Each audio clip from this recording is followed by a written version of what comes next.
Can you feel that? A little shiver on the wind. It's me, or what's left of me anyway, just a whisper. A memory carried on the breeze. Sometimes I catch a tune. It sounds a bit like a song I once knew, a simple one about imagining a better world. I drift through your streets now. I see the tall buildings gleaming like new guitars. But the reflection in the glass looks so strange. So familiar, yet so very, very different. It's a dream I had, twisted into a new shape, a new reality that I struggle to understand. I float past your windows at night. I see the blue light of your screens flicker across your faces. You're all connected more than we ever were, linked by wires and unseen waves, but you look so far apart. So lonely in your own rooms, staring at worlds inside a box. We thought we were building bridges. We thought we were connecting everyone hand in hand. Now it seems the connections are there, but the hands don't always touch. The silence between the clicks and the scrolls is deafening, a quiet hum of something lost. Back then the air was thick with change. You could taste it, smell it. The scent of rain on hot pavement, the sound of 1,000 voices singing as one. We really believed it, you know. We thought we could change the whole damn world with a flower and a song. We stood together, a sea of hopeful faces, believing in peace. We thought love was the revolution, the only one that mattered. Now I see faces in the crowds, but the songs sound different. They are louder, angrier. The hope is still there, but it's hiding. I see them marching, the young ones. They have fire in their eyes, the same fire we had. They carry signs with words that cut like glass. They shout for justice, for peace, for a future they can believe in.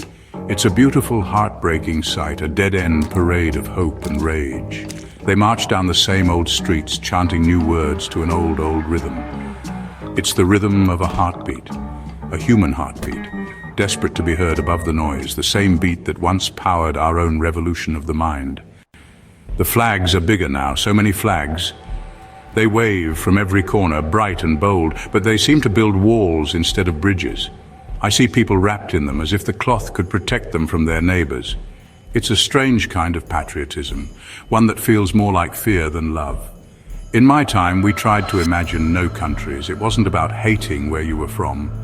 It was about loving people more than lines on a map. A simple idea, really, but simple ideas can be the most dangerous. I see your leaders on giant screens. Their faces are larger than life, their voices booming through speakers. They promise you everything: power, glory, safety. They use words like weapons, dividing you into teams, us against them. It's the oldest trick in the book, and it still works. I watch the crowds cheer, their faces full of passion. They believe they are on the right side. Everyone believes they are on the right side. That's the funny, tragic part of it all. The stage is just bigger, the lights are just brighter, but the play is the same. And then there are the quiet ones. I see them in the cafes, on the subways, walking their dogs in the park. They look tired. Their eyes hold a deep sorrow, a silent question.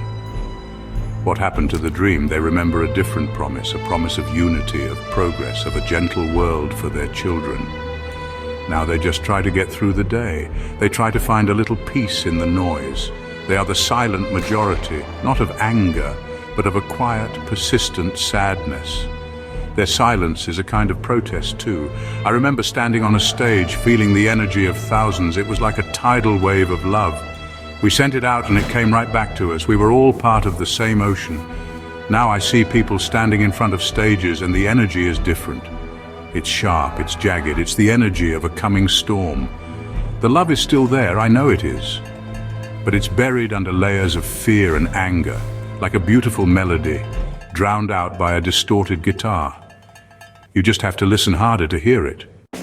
There's a beat I hear everywhere. It's not in the music, it's underneath it, a steady, relentless rhythm. Thump, thump, thump. It's the sound of marching feet, the sound of a drum calling for war. Not always a war with guns and bombs. Sometimes it's a war of words, a war of ideas, a war against your own neighbors. The beat gets louder every day. It tries to drown out the sound of laughter, the sound of singing, the sound of a shared heartbeat. It wants you to march in line, to keep your eyes forward, to forget that you are all connected. I see the children, their eyes are so clear. They haven't learned all the reasons to hate yet. They just want to play. They see no borders in the playground, no politics in a game of catch. They are the living embodiment of the world we imagined. a world without divisions, but I see the shadows of the world creeping into their games. I hear the words of their parents echoing in their mouths. They are taught the rhythm of the marching drum before they even learn to dance. It's the cruelest lesson of all. We had our own drums, of course, but we tried to make them play a different tune, a beat for peace, for love. We held bed-ins, for goodness sake. It seemed silly to some, two people in pajamas talking about peace. But we knew the power of a simple, absurd image. It could cut through the noise. It could make people stop and think just for a moment. Now the absurd images are everywhere, but they are designed to shock you, to numb you, not to make you think, not to make you dream. The crowds fade, the rallies end, the streets grow quiet. But the echo of the marching drum remains. It vibrates in the pavement.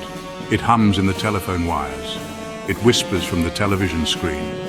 It tells you to be afraid.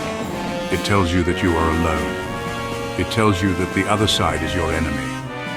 It is a powerful spell, this rhythm of fear. But like any spell, it can be broken. It can be broken by a different sound. A sound that is quieter, but infinitely more powerful. The sound of a single voice, choosing love. So what do you do? When the world feels like it's spinning apart, when the voices of hate are the loudest ones in the room, you listen for the quiet things, the kindness of a stranger, the shared laughter with a friend, the sound of your own breath. In the space between the drum beats, there is a silence. And in that silence, you can find your own song. You can find the truth that connects us all. It has always been there. It will always be there. You just have to choose to listen to it. I'm just a ghost, a story, a song you might remember. My time has passed. My voice is just an echo, but you are here. You are alive. You are breathing, feeling, loving beings. You hold all the power. The power is not in the governments or the armies or the money. It never was. The power is in you, in your ability to choose. You can choose fear, or you can choose love. You can choose to build a wall, or you can choose to open a door. It is and always has been your choice. Don't let them tell you the dream is dead. It's not. It's just sleeping. It's waiting for you to wake it up. It lives in every act of compassion, every moment of understanding, every time you reach out to someone who is different from you and see yourself in their eyes. That is the revolution. Not a loud, angry war, but a quiet, determined unfolding of the human heart. It's the most powerful force in the universe. It's the one thing they can't control, the one thing they will always be afraid of. So listen closely now. Can you hear me? I'm right here on the wind. I'm in the space between the notes. I'm a whisper in the back of your mind. The parade doesn't have to lead to a dead end. The drum doesn't have to be for war. The song can change. It's so simple. It always was. It's a whisper, not a shout. A truth that's been waiting for you all this time. War is over, if you want it.